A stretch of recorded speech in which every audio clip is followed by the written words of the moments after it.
하나님 말씀은 사도행전 2장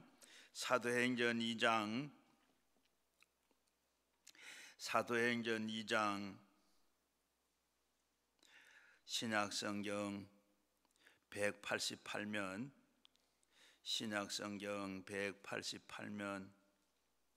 사도행전 2장 1절에서 4절까지 한 목소리로 같이 읽겠습니다. 오순절 날이 이미 이르매 그들이 다 같이 한 곳에 모였더니 호련히 하늘로부터 급하고 강한 바람 같은 소리가 있어 그들이 앉은 온 집에 가득하며 마치 불이 혀처럼 갈라지는 것들이 그들에게 보여 각 사람 위에 하나씩 임하여 있더니 그들이 다 성령의 충만함을 받고 성령으로 말하게 하심을 따라 다른 언어들로 말하기를 시작하니라. 아멘. 오늘 이 말씀 나눌 때 우리 모두 다 성령 받으시고 또 주님 만나시고 또 가지고 나온 기도 제목 다 응답되도록 우리 같이 주의 세 번 부르고 함께 기도하겠습니다.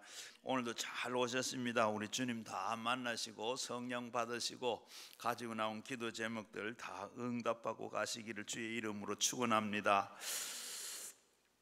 오늘은 바로 성령이 임하시면 이런 제목으로 말씀을 생각해 보겠습니다. 늘 사도행전 2장을 한번 늘 말씀을 드려야 되겠다 하는 말씀 늘 있었는데 오늘은 한번 말씀을 드리려고 그랬는데 오늘 읽은 말씀에 보면 오순절 날이 이미 이르매 그랬습니다. 구약에서 이 오순절 날은 두 가지로 이렇게 지키고 의미가 있는데 첫 번째는 이스라엘 백성들이 애굽에서 나와서 가나안 땅을 들어가고 그리고 이 시내산에 가서 모세가 하나님 율법을 받는 것을 기념하는 그런 날이기도 하고 또 하나는 바로 이 풍성한 수확을 하면서 하나님께서 복 주신 것에 감사해서 밀추수를 하면서 이렇게 첫 번째 열매를 하나님 앞에 감사함으로 드리는 그런 제사였습니다. 그리고 예수님은 바로 6월절에 양을 잡는 날인데 바로 십자가에서 우리를 위해서 우리 구원을 위해서 어린 양으로 십자가에서 죽으셨습니다.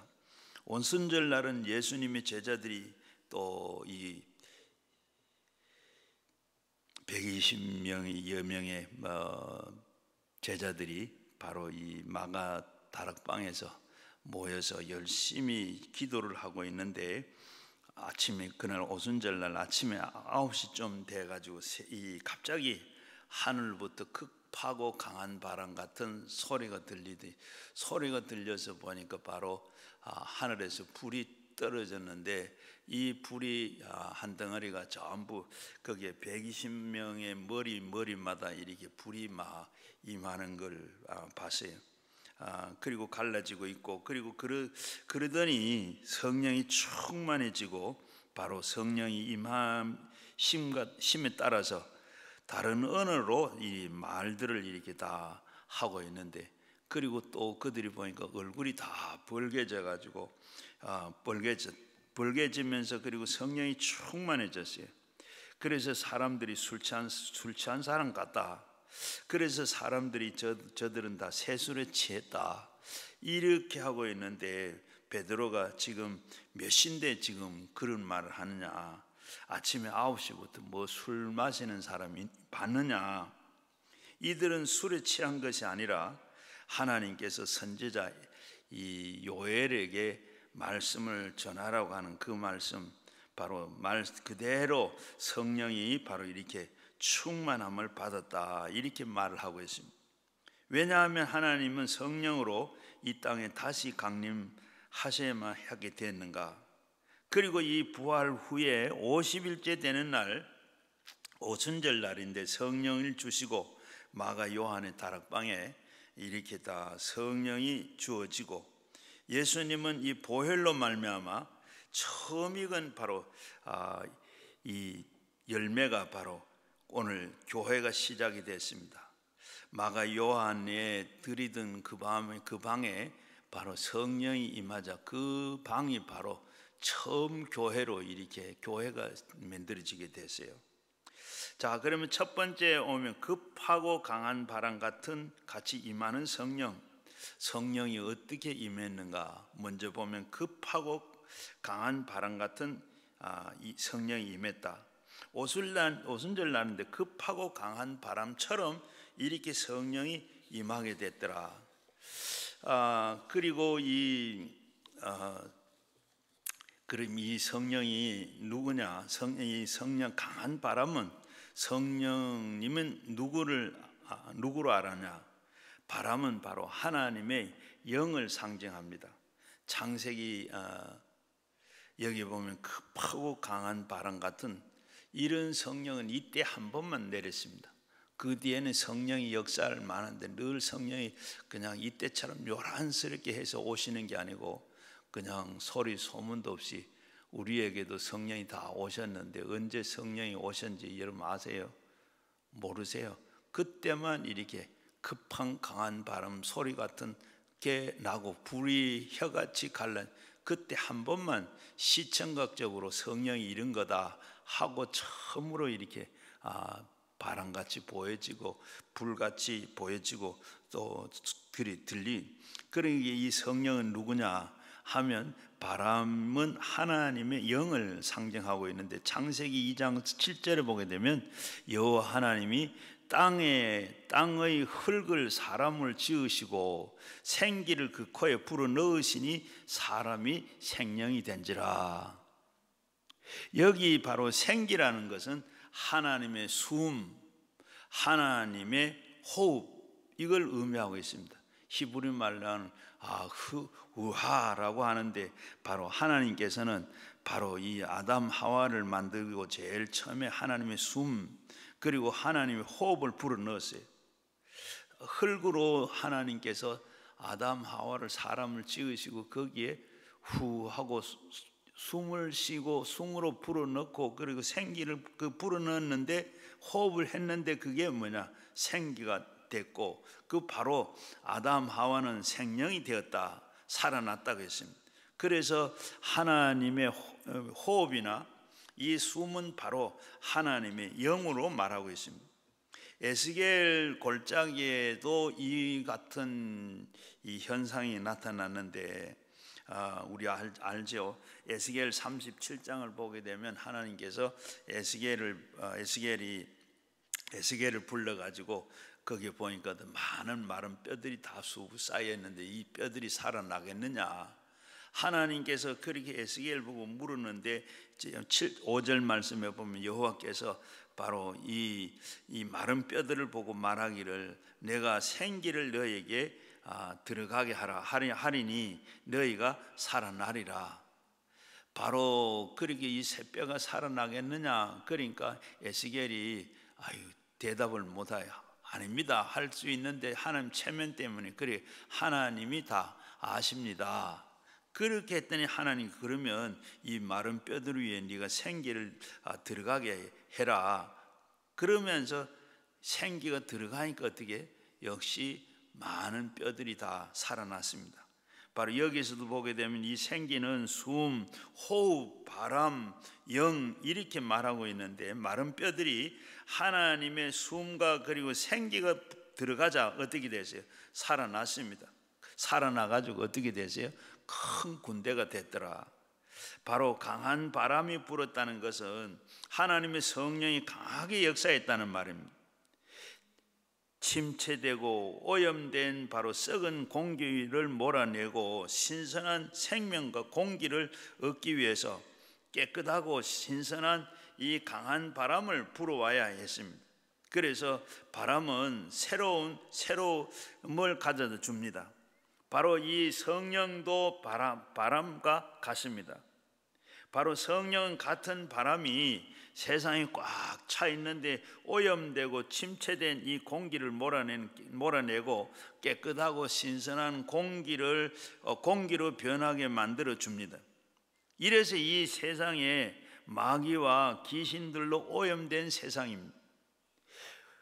우리는 부패하고 더럽고 우리는 세속적으로 만드는 것을 성령의 맑은 바람을 강하게 불어와서 깨끗하고 정결하도록 이렇게 거룩하도록 이렇게 만들어 줍니다. 우리는 악한 영들에 의해서 이끌려가는 스스로 주체할 수 없는 그런 할 수 있는 힘이 주체하기 힘들기 때문에 우리는 원하지도 않는 그 행동으로는 우리 생각으로는 생각도 할 수가 없습니다. 그러나 이 생각도 활동도 부터 벗어나게 해야 되는 우리의 힘으로는 잘 되지를 않을 때가 많습니다. 우리가 이 세상에 살면서 모든 것 다 내 마음대로 우리가 다 되느냐? 그렇지 못한 게 너무 많죠. 바로 그런데 우리는 이 악한 영에 속해 있기 때문에 우리는 우리의 힘으로는 우리의 능으로는 도저히 할 수가 없습니다. 이 악한 영들을 쫓아낼 수 있는 유일한 방법은 오직 우리가 회개하고 예수 믿는 것밖에 없습니다. 예수님의 보혈로 우리를 마음을 정결하게 하고 깨끗하게 청소하면 예수님의 영이 바로 성령이 우리 마음속에 들어오십니다. 그러면 악한 생각과 이 악한 정욕과 이것이 다 사라지고 우리를 변화받을 수가 있습니다. 그럴 때 우리는 이 악의 세력을 완전히 해방되어서 용서와 의를 얻고 그리고 성령의 신선한 이 생기를 다시 채워질 수가 있습니다. 오늘 우리 인류는 겉으로는 보면 다 보기에는 어때요? 눈부신 과학 문화가 문명이 이렇게 이루어한 것 같지만은 실상은 어떠세요? 우리 마음 속에는 우리 모두 마음은 다 채워지지를 못하고 있어요. 우리의 마음이 공허합니다. 시기와 분노와 질투와 교만과 탐욕과 공포와 불안과 절망과 좌절과 이런 미움 등으로 이런 것으로 우리 가득 차 있습니다. 이런 오염된 우리 마음을 어떻게 맑힐 수 있을까? 이것은 오직 성령의 바람이 있어야 합니다. 이런 오염된 우리의 마음을 어떻게 정화할 수 있는가? 우리에게 이 성령의 바람이 불어오면 우리가 변화가 되는 줄로 믿습니다. 우리의 운명과 환경을 변화시킬 수 있는 것은 오직 예수 그리스도의 보혈로 씻고 성령의 바람이 우리 속에 불어와야만 됩니다. 성령의 임재만이 우리에게 믿음, 소망, 사랑, 평강을 주고 우리가 그러할 때 비로소 우리 마음에 기쁨이 충만해지고 행복해지는 겁니다. 로마서 14장 17절에도 보면 사도 바울은 이렇게 말합니다. 우리는 하나님 나라는 먹는 것과 마시는 것과 또 오직 성령 안에서 의와 평강과 희락이라. 우리가 주 안에 있을 때 참 기쁨이 있고 거기에 평화가 있고 거기에 우리가 행복이 있습니다. 저희 교회에 출석하는 한 형제님이 있었어요. 이 형제님은 술을 너무 좋아해가지고 돈만 생기면 막 술을 먹습니다. 이렇게 먹다가 보니까 어떻게 알코올 중독이 됐어요. 그러다가 보니까 늘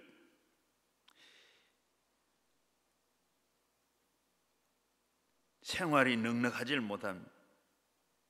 그 나중에는 이 형제도 참 자기 상태가 심각한 줄 알고 술을 끊어보려고 막 애를 썼는데 그때는 늦었습니다. 약을 먹어보기도 하고 병원도 가보고 했는데 도저히 되질 않아요. 술에 중독이 되었는데 어떻게 하면 해방이 될 수 있을까? 그러는데 어느 하루는 자기 부인이 이혼을 하자고 이 선언을 했습니다. 이혼을 하자 그러니까 놀래가지고 이 형제님이 아내에게 사정을 합니다. 그리고 사정을 하는데 이 아내는 너무 단호해요. 지금 당장 짐을 싸가지고 나갈 판입니다. 그러니까 급해서 사정을 하다가 안 되니까 이 형제님이 방으로 들어갔습니다. 침대를 끌어안고 그렇게 옛날에 어릴 때 교회 나가던 그것이 생각이 나서 하나님 앞에 기도를 드립니다. 하나님 아버지, 예수 이름으로 기도합니다. 날 좀 살려주세요. 고쳐주세요. 어떻게 해야 됩니까? 나는 완전히 망했습니다. 집도 망하고 우리의 가정도 망하고 나도 망하고 이거 어떻게 합니까? 살려주세요. 가정이 완전히 파탄이 났는데 어떻게 합니까? 살려달라고 하나님은 막 그렇게 기도합니다. 살려줄 분은 하나님밖에 없습니다. 나 좀 살려달라고. 알코올에서 중독된 것도 다 놓게 해달라고 막 하나님 앞에 그렇게 막 기도를 하고 얼마나 애타게 창자가 끊어지도록 이렇게 고함을 치고 몸부림치고 부르짖다가 보니까 이상하게 혀가 꼬부러지더랍니다. 그런데 꼬부러지는데 이상한 말이 막 나오는 거예요. 이분은 이게 뭔지도 모르고 그렇게 막 애를 쓰면서 그렇게 기도를 하고 있습니다. 얼마나 그렇게 막 기도를 하고 나니까 계속 혀가 꼬부러져서 말도 제대로 말도 안 나오는 이런 말이 나와요. 이상한 말이 나와요. 자기가 그게 이게 뭔지도 모르고 그렇게 막 기도하고 있는데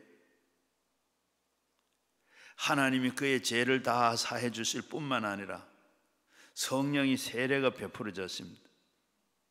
그냥 입에서는 혀가 막 꼬부러져서 이상한 말 막 나오는데 그리고 그 다음에 뱃속에서 주먹만한 뭐가 울렁울렁 하면서 막 이게 움직이더니 확 하고 입을 토해냈다 합니다.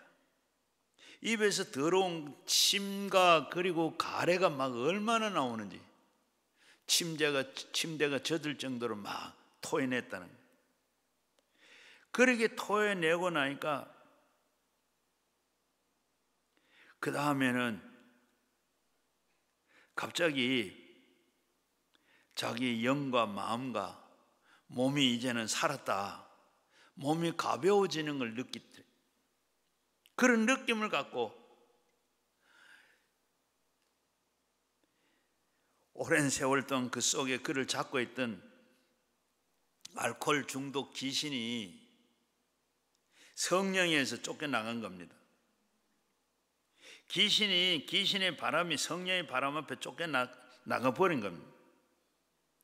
이제는 해방되었다. 그것을 그렇게 알 수 있더랍니다. 그래서 이제는 알코올 중독에서 해방됐다 하는 걸 알고 뛰쳐나와가지고 부인을 붙잡고 얘기했습니다. 여보, 바로 지금 내가 지금 알코올에서 완전히 해방됐어. 알코올에서 해방됐을 뿐 나는 새 사람 됐어.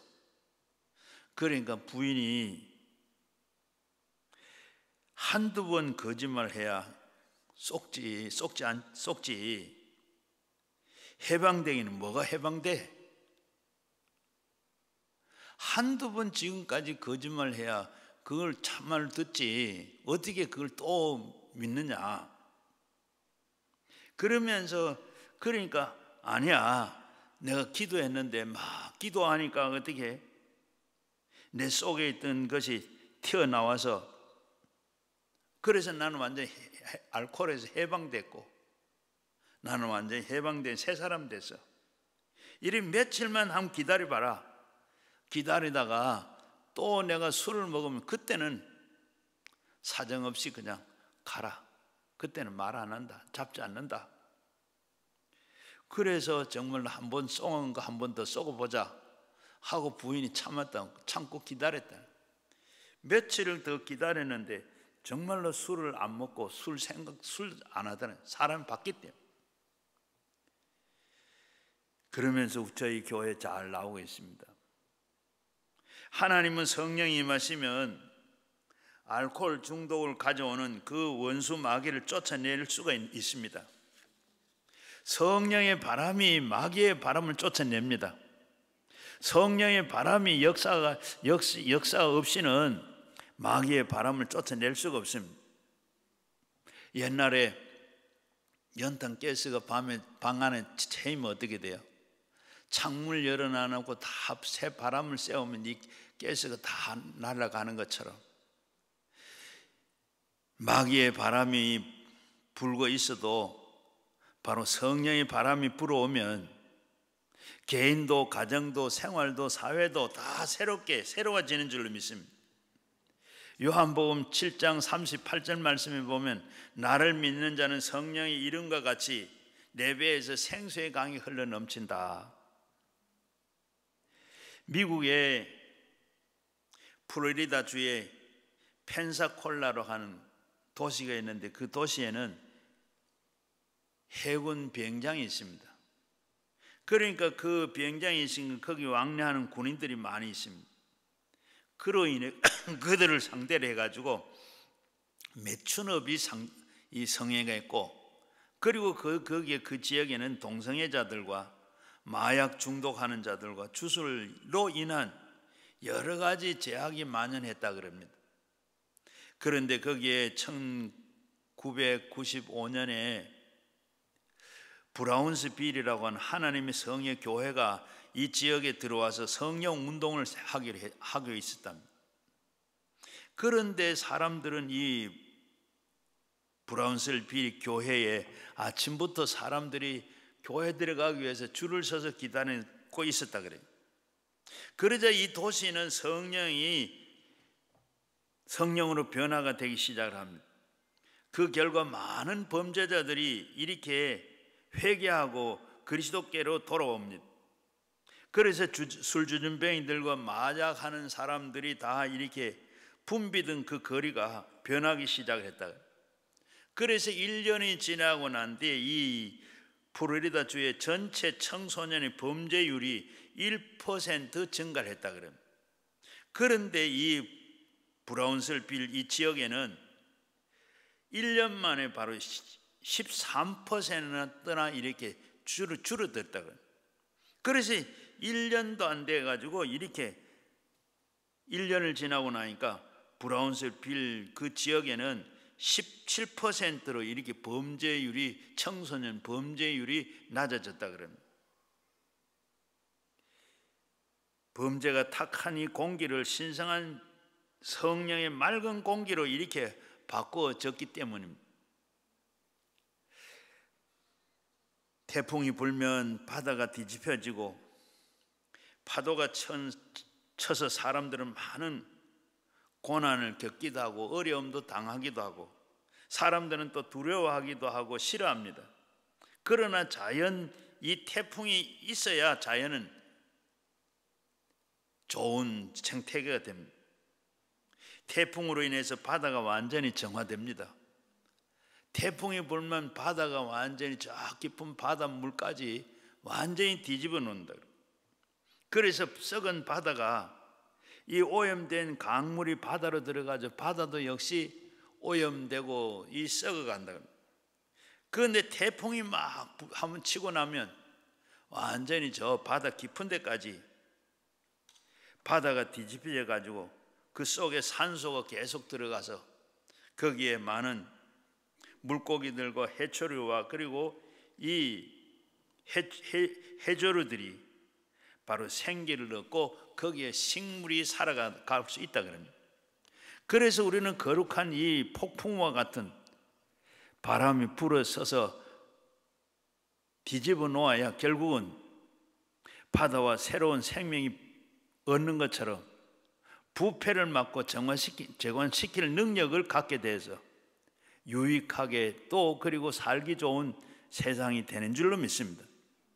마찬가지로 우리가 성령의 바람이 우리에게 불어 닥치면 우리는 정화가 되어서 하나님의 성령으로 충만하게 됩니다. 그래서 우리는 힘과 능으로 될 수 없지만은 성령의 바람이 불어오면 이 세상도 모든 귀신들의 악한 영들과 그리고 오염된 모든 것들이 다 사라지고, 그리고 바로 성령의 바람이 불면 이 세상의 모든 귀신과 악한 영적인 모든 오염된 것들이 다 사라지고 하나님의 성령이 바로 생기를 얻고 충만하고 신선한 건강으로 만들어주는 줄로 믿습니다. 그리고 두 번째는 불이 혀같이 임하는 성령, 바람같이 임하던 성령, 불같이 임하는 성령. 이 성경은 오순절 날에 성령이 불같이 임했다 그랬습니다. 불은 어두움을 밝혀냅니다. 그리고 성령께서 어두운 인간의 마음을 빛 대신에 예수님께서로 나타나게 됩니다. 요한복음 8장 12절 말씀에 보면 예수님은 나는 세상의 빛이니 나를 따르는 자는 어두움에서 다니지 아니하고 생명의 빛을 얻는다고 했습니다.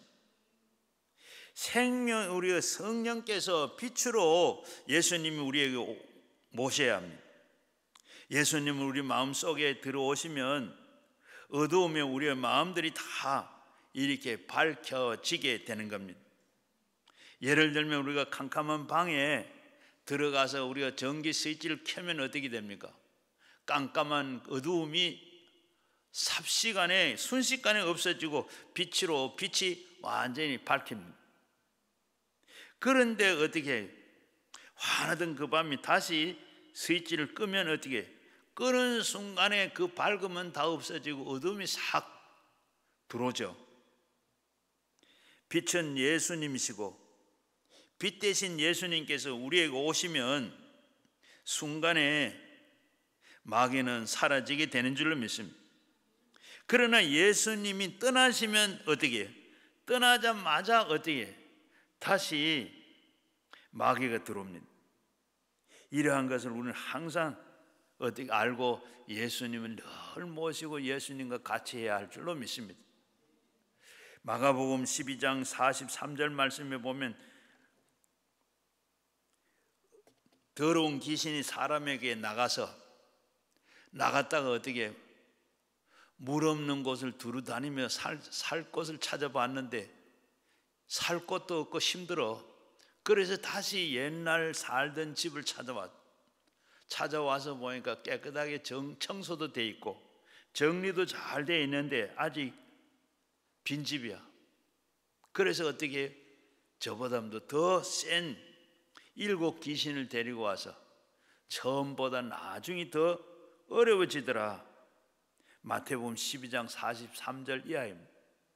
바로 그런데 마귀는 우리에게 떠나 그리고 우리에게 도적질하고 죽이고 멸망하는 일을 하는데 우리가 늘 주님과 함께 하시고 우리가 주 안에 있으면 그런 일을 하지를 못하게 됩니다. 그래서 우리는 항상 밝은 빛 가운데 살아가려면 언제나 빛 대신 예수님을 모셔야 합니다. 예수님 우리 속에 들어오시면 성령을 통해서 성령님은 항상 우리를 인정하시고 환영하시고 모셔드리고 성령이 의지하시면 성령께서 빛 대신 예수님을 우리 마음속에 모셔드립니다. 성령이 임하게 되면 불이 임하게 한다고 했습니다. 성경의 말씀은 바로 불은 더러운 것을 태웁니다. 성령께서 우리 육신의 정욕을 태웁니다. 우리는 예수 믿고 구원받은 이후에도 육체의 소욕을 늘 우리에게 있어서 우리를 늘 신앙으로 대적을 합니다. 갈라디아서 5장 19절에서 21절 말씀에 보면 육체의 일은 현저하니 분명하다. 육체의 일이 분명하다. 바로 음행과 더러운 것과 호색하는 것과 우상 숭배와 술수와 원수 맺는 것과 분쟁하는 것과 시기하는 것, 분내는 것과 당짓는 것과 불리함과 이단과 투기와 술 취함과 방탕함과 또 이와 같은 것들이 전에는 너희에게 경계한 것 같이 경계하노니 이런 일을 하는 자는 하늘나라의 유업으로 받지를 못한다. 육신의 일은 현저하니 일이 육신의 일 앞에서 말한 이런 일을 하게 되면 결국 우리는 하나님의 유업을 받을 수가 없다. 다시 말하면 천국 갈 수가 없다 하는 말씀입니다. 저희 교회에 어린 아이를 딸을 하나 데리고 시장에서 자판을 하는 제가 인천에 있을 때 교회인데 바로 이 집사님이 전도가 돼가 교회를 나왔어요. 교회를 나오는데 얼마나 열심히 잘 댕기는지 새벽에도 나오고 주일 낮에는 물론이고 수요일 저녁에도 금요일 저녁에도 이렇게 열심히 교회를 다니는 너무 좋아해요. 그래가지고 한 1년 조금 더 댕긴 것 같은데 어느 날 찾아왔어요. 찾아와서 하는 얘기가 목사님 이제 오늘 작별 인사를 하러 왔대요. 왜 그렇게 열심히 잘 댕기다 왜 작별 인사를 하러 왔냐? 그러니까 제가 교회 나오기 전에 참 행복하고 그리고 편안하고 기쁘고 좋았는데 교회를 나오다가 보니까 그래도 제가 장사라고 하는데 거짓말을 해야 되는데 거짓말을 이 물건은 참 좋지 않는 물건은 좋은 물건이다 그리고 이거는 참 늘 미치고 파는 거라 그리고 이렇게 거짓말을 하고 그렇게 팔고 하고 있는데 교회 나오다가 보니까 이게 자꾸 마음에 걸린대요. 그리고 새벽에 나와서 그냥 어떻게 회개하고 기도하고 그리고 나가서 또 그렇게 또 살고 또 그렇게 살다 보면 저녁이 되면 마음이 아프고 괴로워서 내가 이렇게 살면 안 되는데 그래서 도저히 이렇게 해서 안 되겠다. 아이 좀 다 키워놔놓고 이제 이런 마음으로 거짓말 안 하고 살 수 있을 그때쯤 되면 목사님 다시 오겠습니다. 이렇게 처음에는 바로 그 육신대로 마음대로 살아도 괜찮았는데 편안했는데 죄를 짓고 방탕하게 생활해도 괜찮은데 교회 나오고 나니까 믿고 난 후부터는 마음이 편치를 않고 평안이 사라졌다는 거예요. 새벽에 나와서 그냥 회개하고 기도하고 낮에 나간 또 그렇게 또 거짓말을 이거 참 좋지 않은 건데 참 좋은 거라고 내가 미치고 파는 거라고 그렇게 또 팔고 저녁에 들어오면 아이고 또 내가 그렇게 살았구나 하고 괴로워서 잠도 못 자고 그렇게 새벽에 나오면 또 그렇게 울면서 그렇게 회개를 하고 그러니까 이 도저히 안 되겠습니다. 여러분 우리가 예수 믿고 난 후에는 마음이 더욱더 괴로워졌다는 것. 우리가 구원받기 전에는 마귀가 우리의 마음속에 점령해서 탐욕을 따라서 살아도 마음에 아무런 가책이 없었는데 그러나 이제는 예수 그리스도의 보혈로 씻음을 받고 성령이 우리 속에 성전 삼고 들어와 계십니다. 성령께서는 마귀의 소욕으로 허락하지 않습니다. 그래서 육신의 소욕을 따라서 살려면 성령이 늘 불로 태워줍니다. 그러니까 괴로워서 양심의 가책이 되어서 이제는 과거의 행동으로 그렇게 할 수도 없다고 그렇게 느껴져요. 그러므로 우리 예수 믿는 사람들은 정도의 차이는 있겠지만은 우리 마음속에 늘 갈등과 고통을 가지고 있습니다. 우리는 갈등과 고통을 갖고 있다는 것은 그 자체가 우리의 이미 구원을 받고 성령께서 우리 속에 와 계신다는 증거입니다.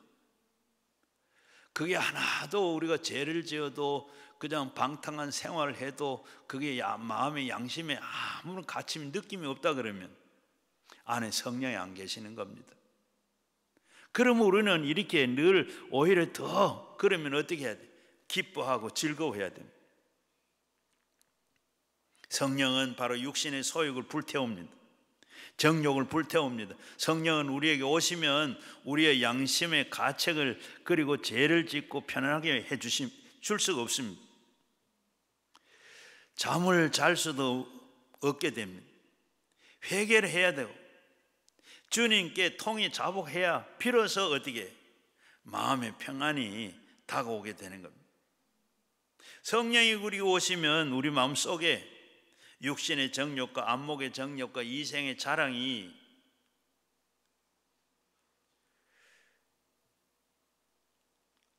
평안할 수가 없습니다. 불태웁니다. 우리가 더욱더 하나님 안에서 평안을 구하려면 우리는 모든 육신의 정욕과 안목의 정욕을 불태워 버려야 합니다. 우리 속에는 우리의 정욕과 탐욕과 욕심이 있으면 마귀는 우리에게 다가와서 온갖 부정과 부패와 썩은 냄새가 나지만은 우리가 성령에 의해서 모든 것을 불태워 버리고 깨끗해집니다. 성령이 불로만 임하는 것이 아니라 불이 혀같이 임한다고 그랬습니다. 그래서 혀는 말하는 것처럼 성령이 어떻게 불로 혀로 임하는 것은 성령이 불을 받는 것 같이 불같은 증인이 된다는 겁니다. 혀가 불이 붙어서 열심히 전도하게 된다는 겁니다. 사도행전 1장 8절 말씀에 오직 성령이 너에게 임하시면, 성령이 우리에게 오면 권능을 받고, 우리가 성령이 오시면 우리가 권능을 받습니다. 이 권능, 바로 성령이 충만한 교회, 성령의 충만을 받은 사람들을 통해서 하늘나라가 확장되고 교회가 성장하는 줄로 믿습니다. 교회가 성장하는 것은 하나님의 권능에 의해서 성장하고 부흥하는 겁니다. 이 권능이 뭐냐? 하나님의 힘과 내가 연합해서 나오는 힘입니다. 나는 아무것도 할 수가 없어요. 0.1% 할 수 있을란가? 그런데 99.9%의 하나님의 능력과 그리고 나가 같이 합해졌을 때 나타나는 그게 권능입니다.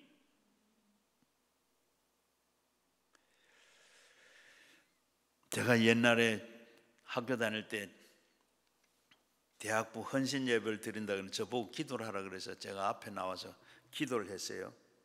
기도를 하는데 손바닥에다가 기도문을 써서 앞에 나와서 이렇게 깍지를 찌고 읽으려고 썼어요. 그래서 나와서 하나님 아버지 하고 읽으려고 보니까 다 잉크로 썼는데 다 지워지고 손바닥 시퍼래요. 그러니까 하나도 보이지 않고, 그래서 이거 어떻게 해요? 그냥 되든지 안 되든지 그냥 하나님 아버지 하고 기도를 했어요. 뭐라고 했는지도 모르겠는데 다 하고 나니까 이 손이 점점 무거워진 걸 느꼈어요. 이렇게 찌고 있는데 손이 무거워, 그리고 더 무거워지고 커져요. 얼마나 커지는지 예배당 안에 꽉 찬 것 같아요. 그런데 제가 목회하면서도 그런 걸 못 느꼈는데, 그런 게 있었는데 그게 권능인지 몰랐어요. 그런데 기도원에 와서 제가 저 뒤에 앉아서 목사님들이 손 들고 기도를 하고 막 할 때 능력, 성령, 불 막 뭐 할 때 하면 이 손이 그때 느낌이 와요. 손이 그냥 찌릿찌릿하기도 하고 손가락이 좀 커지는 것 같고 나중에는 손가락 끝이 막 터지는 것 같아요. 그런데 이 손을 가지고 나중에 하겠습니다만 앞에 나와 기도할 때 제가 안수를 하려고 그러면 손이 가면 벌써 몸에도 안 닿는데 전기에 감전된 사람들 톡 자빠지는 사람. 어떤 사람은 이렇게 손을 넣고 기도하는데 저절로 쑥 빠져나가서 넘어지는 사람이 있어요. 제가 누른 것도 아니고 힘써서 밀은 것도 아니에요. 그런데 저절로 힘이 들어가서 그게 하나님의 능력이, 저는 그렇게 봐요. 그게 권능이 아닌가. 제가 그런데 저보다도 더 체격이 더 좋은 이런 분도 앉았는데 손을 넣고 기도하면 저절로 밀지도 않는데 쑥 빠져나가요. 이런 게 바로 능력이. 다윗이 들판에서 양을 지키다가 공과 사자가 나타나면 달려가서 사자를 잡고 입을 찢고 그리고 입에 물은 양을 뺏기도 해요. 그런 다윗이 골리앗 앞에 나갑니다. 골리앗은 장수입니다. 무장을 다 했습니다. 그런데 다윗은 아무것도 양칠 때 가진 지팡이 하나, 그리고 물맷돌 5개, 이걸 가지고 나가요. 나가서 그 골리앗 앞에 가서 이스라엘 백성들은 다윗, 사울 왕도 다 이렇게 겁을 내고 어찌할 줄 모르는데 그 앞에 나가서 뭐라 그래요? 상대하면 나오면 너는 창과 단창을 가지고 오지만 나는 만군의 여호와 이름으로 나간다. 물맷돌 5개를 가지고 나가서 어떻게 해? 골리앗을 돌 하나로 죽였습니다. 그렇게 할 수 있는 게, 그런 용기도, 그렇게 할 수 있는 힘이, 그런 능력이 어디서 나오느냐 보면 하나님께서 다윗에게, 사무엘에게 이새의 집에 가서 한 아들에게 기름을 부어라. 이미 바로 그날 된 게 아니고 이미 사무엘이 다윗에게 기름을 붓고 난 다음에 다윗은 그때부터 성령의 큰 감동을 받았더라. 기름 붓고 나오는데 큰 감동을 받았더라. 양을 물고 있는 사자의 입을 잡아서 입을 찢고 골리앗을 쳐볼 수 있는 그런 능력이 어디예요? 기름 부었을, 성령이 그와 함께 했을 때, 기름 부어졌을 때, 성령이 같이 했을 때 이런 권능이, 능력이 나타나게 되는 줄로 믿습니다. 감리교 창설자였던 요한 웨슬레가 미국에 선교사를 갔어요. 선교사를 가가지고 선교를 못하고 실패하고 돌아옵니다. 돌아오면서 탄 배에 이 체스강, 영국에 큰 강이 있는데 그 강을 배를 타고 건너가는데 풍랑을 만났어요. 그런데 이 풍랑을 만나가지고 웨슬레는 죽을 것 같은 그런 공포심에 휩싸여 있어요. 그런데 자기는 지금, 그런데 저 건너편을 보니까 아직까지 지금 웨슬레는 선교사를 갔지만은 중생의 체험을 하지를 못했습니다. 거듭나지를 못했습니다. 예수님을 만나지를 못했습니다. 그래서 극도의 공포에 처해 있는 그때 배 한쪽 편에서는 모라비안 선교사와 그 가족들이, 자기는 지금 불안해서 지금 배가 곧 침몰돼 죽을 것 같은데, 그들은 거기에서 그런 아무런 두려움도 없고, 그들은 모여가지고 찬송을 부르고 기도도 하고 박수를 치면서 그렇게 찬송을 부르고 기뻐하는 걸 봤어요. 그러면서 이 웨슬레는 그 모습으로 큰 충격을 받았습니다. 그 후에 런던의 올더스 게이트에 조그마한 기도 모임에 갔어요. 가가지고 루터의 로마서 강의 서론을 듣는데, 믿음으로 말미암아 죄를 용서받고 의롭게 함을 받는다 하는 이 말씀을 듣는 순간에 마음이 막 뜨거워지기 시작을 한 거예요. 성령의 불이 임했던 겁니다. 웨슬레는 그 마음에 성령의 불이 임하자, 어떻게 불이 임하자 기쁨과 소망이 넘쳐나고 두려움이 다 사라졌습니다. 즉시로 풍랑 가운데 손뼉을 치면서 기뻐하며 모라비안 그 교도들이 생각을 하면서 그들의 한 것이 이해가 됐어요. 자기는 지금 죽을 줄 알고 지금 불안해서 어떻게 될 줄 모르는데 그들은 그런 것 전혀 없이 찬송을 부르고 기도하고 손바닥을 치면서 그렇게 하는 걸 보고 그들이 이해가 된 거예요. 그들은 하나님 함께 있구나. 그러니까 성령이 같이 하시니까 그들은 그런 것을 완전히 다 잊어버린. 그리고 난 다음에 영국을 다니면서 목숨을 바쳐서 위대한 믿음을 가지고 전도를 해서 영국을 변화시켰습니다. 그리고 그는 말년에 가서 내가 평생에 복음을 전한 것은 항상 내 마음속에 성령의 불이 있어서 쉬지 않고 전도할 수가 있었다. 내 마음속에 그렇게 성령의 불이 항상 내 마음속에 있어서 내가 피곤하지도 않고 쉬지 않고 그렇게 복음을 전할 수 있었다. 오늘도 마찬가지인 줄로 믿습니다. 오직 성령이 너에게 임하시면 권능을 받고 예루살렘과 유다와 사마리아 땅끝까지 이르는 내 증인이 된다. 성령 받고 권능 받으면 이렇게 요한 웨슬레가 그렇게 한 것 같이 오늘도 우리가 성령 받아야 이렇게 전도할 수 있는 사람이 되는 줄로 믿습니다. 1년 내에 가도 우리가 한 명도 전도하지 못하는 것은 아직까지 내 마음속에 성령이 내게 임하지는 못했고 내가 권능을 받지 못한 증거인 줄로 믿으시기를 바랍니다. 내가 성령 받지 못해서 내 속에 성령이 안 계셔서 내가 권능을 받지 못해서 나는 전도 못한다. 이래 그렇게 생각되면 어떻게 해야 되겠어요?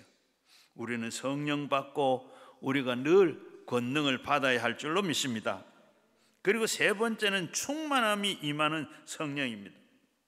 성령은 언제나 우리와 함께 거하시고 우리 안에 들어오십니다. 또한 성령은 우리에게 임하시면 성령이 충만하게 됩니다. 우리와 함께 거하시는 성령님은 우리와 감화 감동으로 변화를 가져다가 끊임없이 아버지와 예수님으로 이끌게 됩니다. 한 노인 수도사가 젊은 사업가에게 물고기가 마른 땅에서 살 수 없듯이 자네도 세상에서 빠져서 엉키면 파멸하게 되네. 물고기가 물을 떠나야 물가로 돌아가야 되는 것처럼 자네도 성령으로 돌아가야 되네. 이렇게 말을 하니까 이 사업가가 그러면 저도 사업을 그만두고 수도원을 들어가야 됩니까? 그때 노인이 이렇게 말합니다.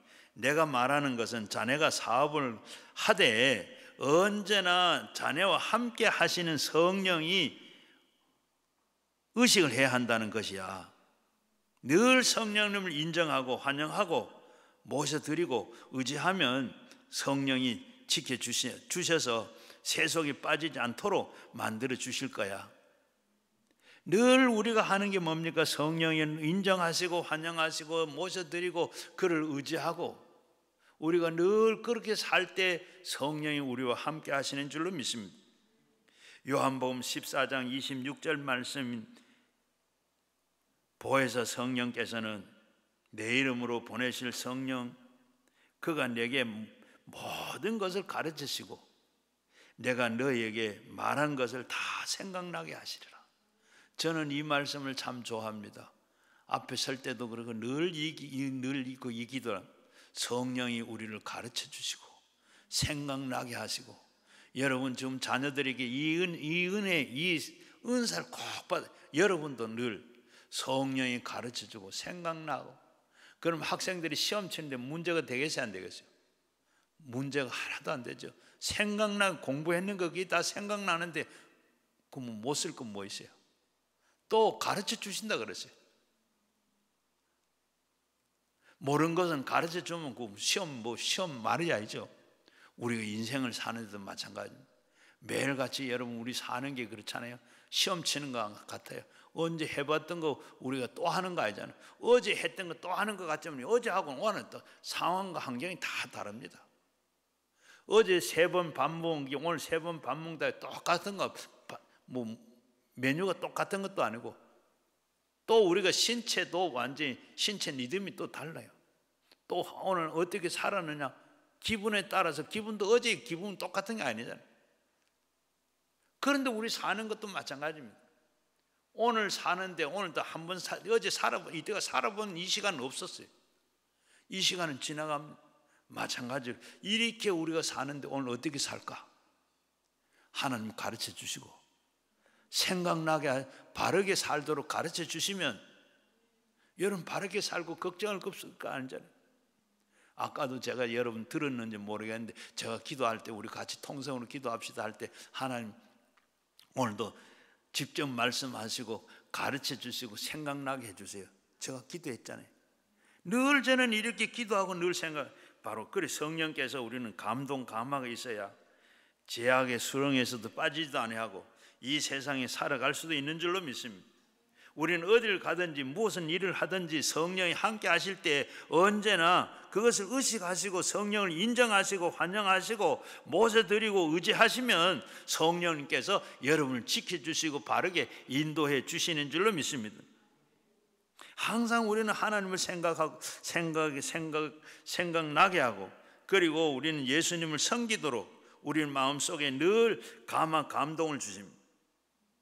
또 우리가 아니면 성령은 우리에게 우리 마음속에 들어와서 계시면서 우리의 거듭나게 하시고, 그리고 내적인 변화를 가져오게 하시고 영적인 생명을 우리에게 주어서 잘 삶 가운데서 열매를 맺어갈 수 있게 되는 줄 믿습니다. 갈라디아서 5장 22절에서 23절 말씀이 뭐예요? 오직 성령의 열매는 사랑과 희락과 화평과 오래 참음과 자비와 양성과 온유와 절제라. 이런 것을 금지할 법이 없다 그랬습니다. 저는 바로 예수 믿는 것이 옳게 믿는, 잘 예수 믿다 하게 되면 이 성령의 열매가 맺어져야 돼. 얼마나 맺느냐? 열매를 맺고 우리가 살아야 돼. 열매 맺는 것 같이 살아야 돼. 이 열매는 어때요? 내가 배워서 공부해서 예수 믿어서 열매 맺는 게 아니고 하늘이 열매 맺게 해주는 겁니다. 농사 짓는 농부가 농사를 지으면 다 열매 맺는 것은 다 하나님 하시는 것처럼 우리가 예수 잘 믿으면 이 9가지 열매가 그대로 맺어진다니까. 제일 먼저 사랑의 열매, 사랑해서 사랑해야 돼. 이게 아니고 부모가 자식을 사랑하는 거 언제 배워서 가르쳐줘서 물어서 책 보고 하는 거예요. 저절로 그냥 부모는 나이가 많든 적든 자식을 낳으면 그 자식을 사랑하는 마음이 있잖아요. 이게 뭐요? 하늘에 주는, 부모에게 주는 사랑이에요. 이런 것처럼 바로 사랑도 희락도 기쁨도, 희락이 기쁨이죠. 그저 기쁜 거예요. 예수 믿으면, 우리가 성령 받으면 하나님께 우리 기쁨이지. 그냥 좋아서 기쁨이 아니고 내 마음이 기쁜 거예요. 좋은 일도 아니고 지금 그런데도 기쁘면 이게 하나님의 충만. 성령이 충만하면 성령의 열매, 이런 열매가 우리가 맺어지는 이런 게 돼. 우리의 행위와 결과는 우리 사람의 열매가 아닙니까? 바로 우리가 어떻게 살아내 그 열매를 보면. 그래서 우리의 힘으로는 우리의 속사람을 변화시킬 수가 없습니다. 오직 성령이 우리 속에서 변화시키면 영적인 열매를, 이 생명을 누릴 수 있고 열매를 맺게 하십니다. 그래서 우리는 거룩하고 참되고 의롭게 되기 위해서는 성령이 충만해야 돼요. 성령이 충만하게 되면, 성령이 우리에게 임하시게 되면 성령이 우리에게 은사가 나타난다. 사도행전 고린도전서 12장에 보면 12장 14장 은사장이라고 해요. 거기에 은사가 쭉 나오죠. 성령이 우리에게 주는 그런 은사, 성령이 충만하게 되면 제일 먼저는 성령이 바로 충만하면 방언을 하게 돼요. 사도행전을 보게 되면 사도행전 2장에서는 성령이 충만하고 나니까 반드시 뭐가 따라온 은사 중에 방언이 와요. 사도행전 2장에 보게 되면 오순절 날 성령이 이 성령 받고 나니까 받은 사람들에게 모두 방언을 하게 되더라. 사도행전 10장에 가면 고넬료의 가정에서 예배 드리고 난 뒤에 예배 드리다가 성령이 충만하니까 방언도 하더라. 사도행전 19장에 가니까 바로 이 안수 받고 나니까 성령이 임하게 됐더라. 임하니까 방언을, 성령이 임하고 난 뒤에 반드시 사도행전에 보니까 이렇게 방언이 따라왔어요.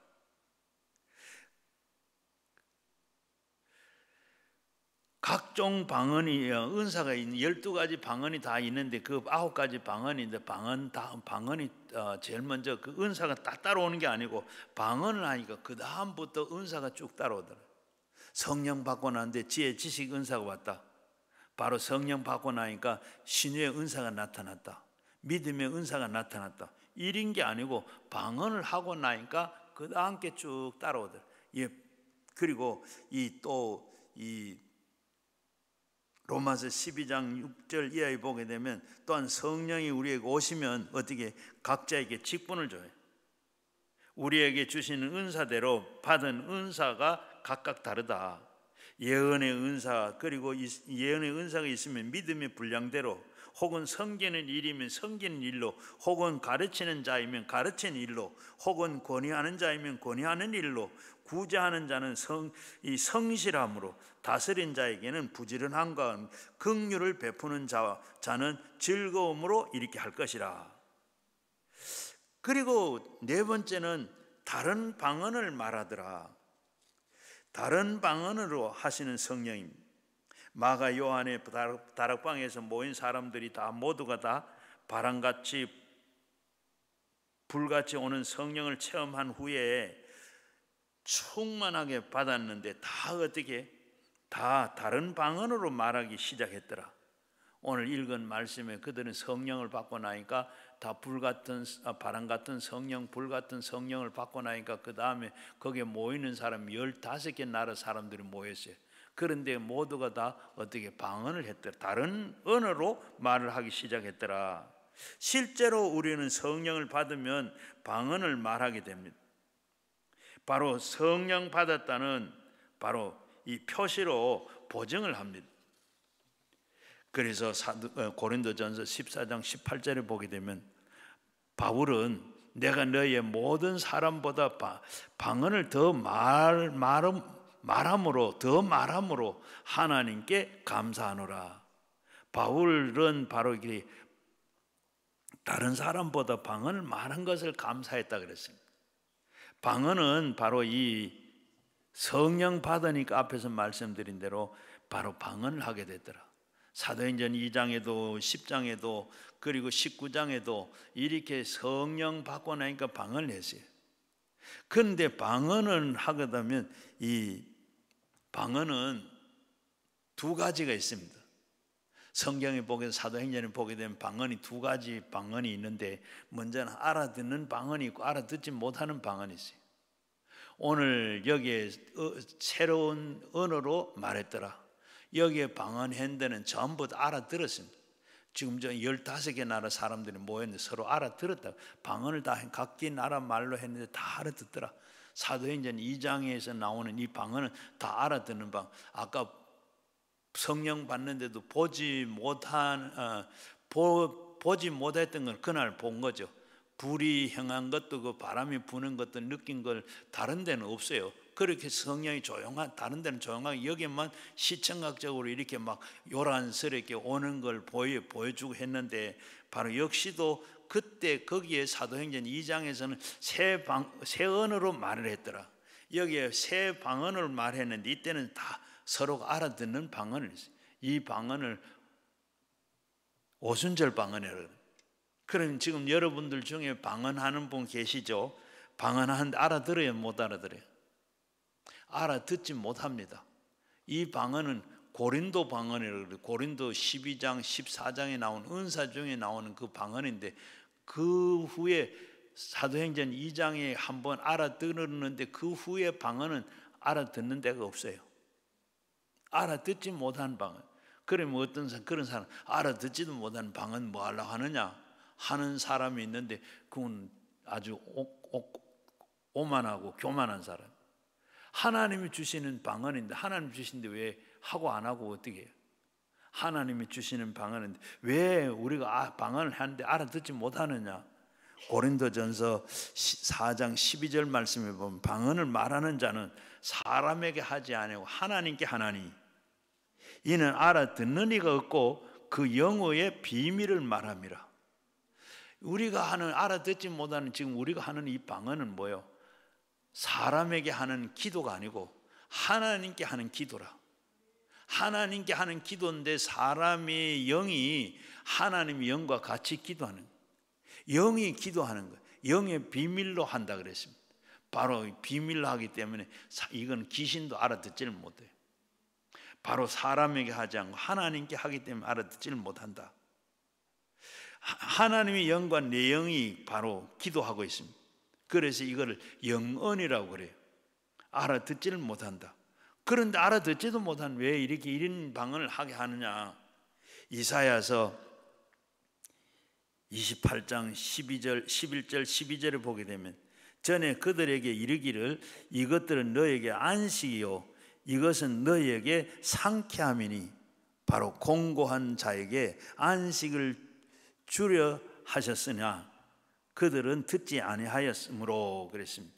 바로 이렇게 이 방언은 마치 어떻게 마음속에 모든 더러운 것들이 다 청소해내는 같이 씻어내 버리기 때문에 심신이 아주 깨끗해지고 치료받을 수가 있습니다.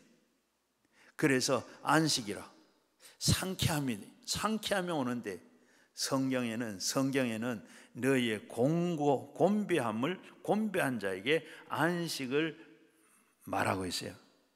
안식을 말한다 그랬어요. 어느 성경에 보니까 어느 학자가 말하기로 바로 이 방언을 하는 사람은 정신병자가 없다 하는 그런 글을 봤습니다.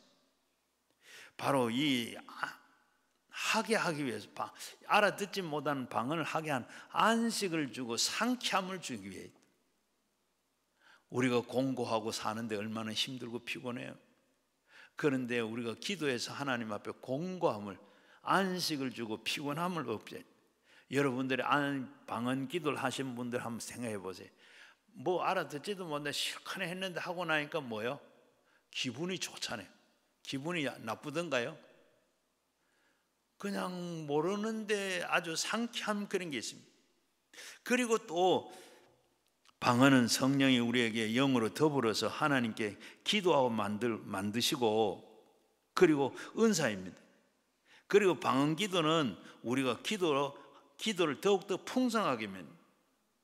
그리고 고린도전서 14장 2절에 보게 되면 방언을 말하는 자에게는 개인에게 덕을 세운다.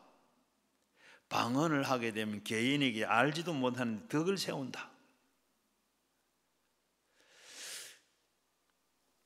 전에 우리 교회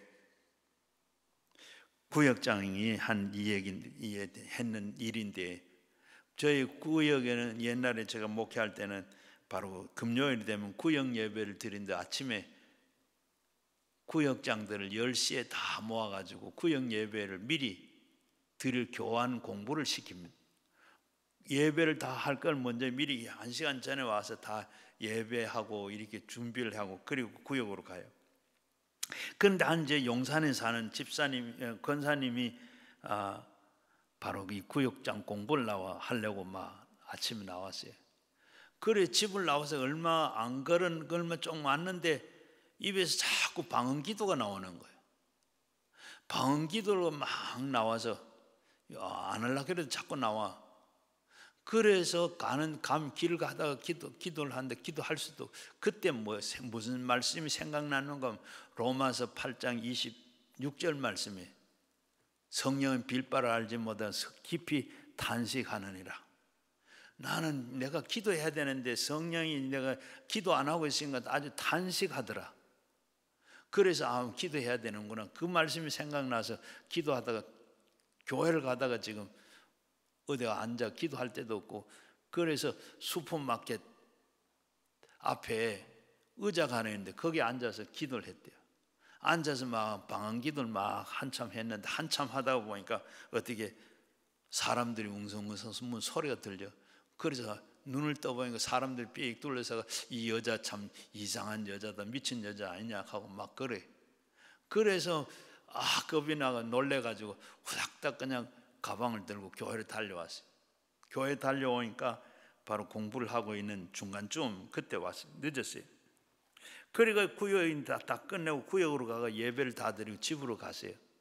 집에 가니까 어떻게 집 앞에 가니까 대문을 분명히 아침에 잠그고 나왔는데 대문이 열려가 있어요.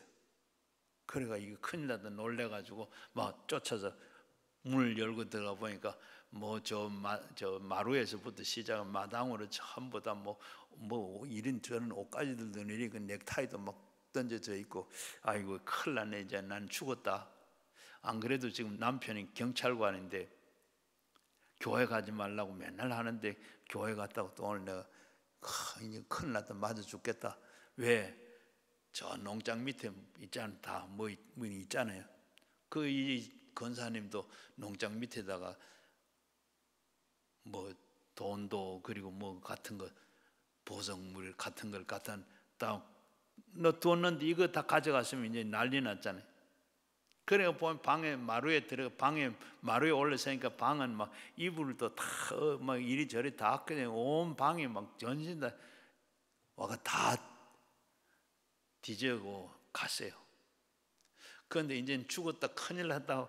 그리고 제일 먼저 그냥 서랍을 열고 서랍 밑에 열 보니까 그대로 있더래요. 하나도 안 가지고 그건 손을 안 댔어요.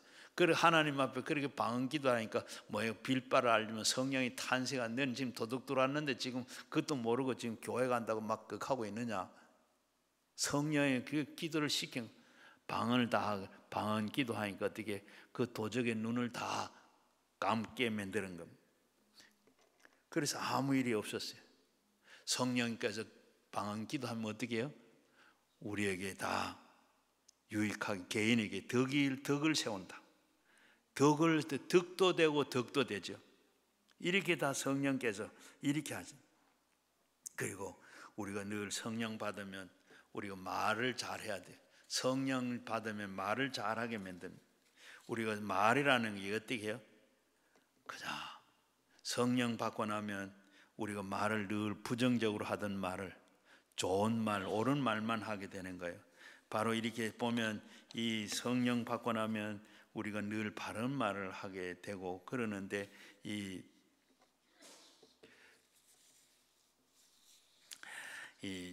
제임스 위클리프는 혀는 뼈가 없지만 뼈를 부러뜨린다.